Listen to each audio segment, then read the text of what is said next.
wrote this poem called Healing for the Young Asian Girl, which was in response to the Atlanta shooting, and also just to process a lot of the difficult emotions that I and many other Asian Americans have had.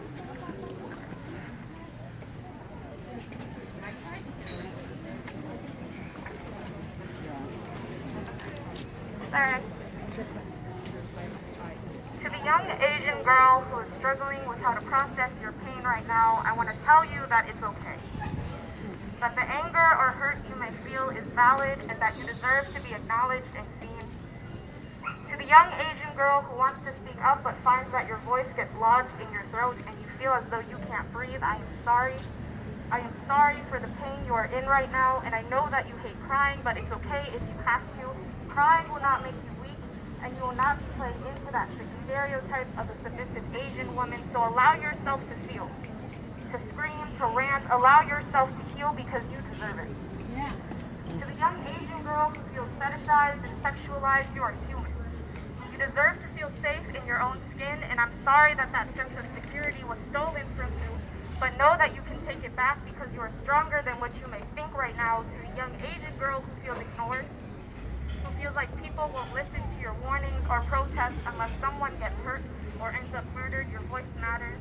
It always has and always will, and people will eventually be forced to listen to what you have to say, so do not silence yourself for the comfort of others. To the young Asian girl who knows that this type of violence isn't new, who knows the history of yellow peril, the model minority myth, the Chinese Exclusion Act, and the countless other times Asian bodies have been brutalized and beaten throughout history, please stay strong. It may feel like you want to give up, that people will forever choose to stay ignorant, but in that case, please put yourself first.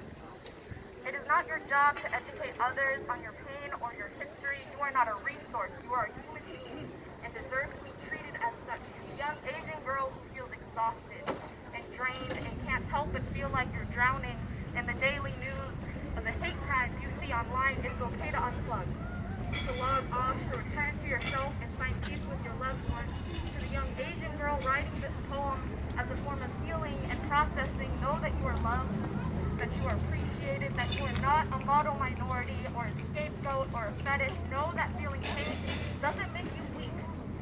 Know that you are allowed to rest and heal for however long you need.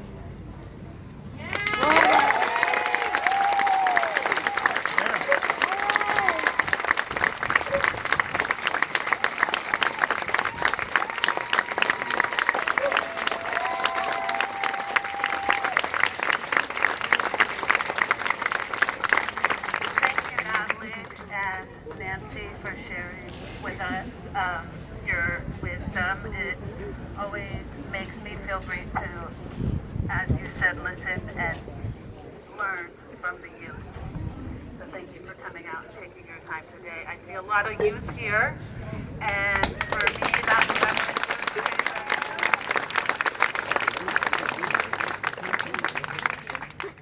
My name is Naima Dean, and I was formerly on the Diversity, Equity, and Inclusion Task Force, now known as the Mill Valley Free Force for, oh gosh, help me out here.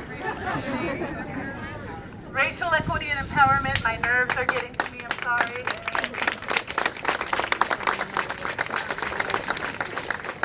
We just want to thank you all for coming down here today and for taking the time to stop in your lives and acknowledge the truths that are going on in this world